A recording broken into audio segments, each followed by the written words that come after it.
Dear self, sana sa panahong hinahabol ka ng lungkot, pangamba at takot, ay mananatili kang matatag.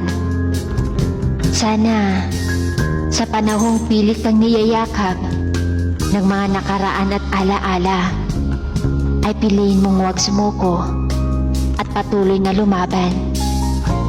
Dahil alam kong pagod ka na sa lahat, pero wala kang magagawa kundi kayanin ito.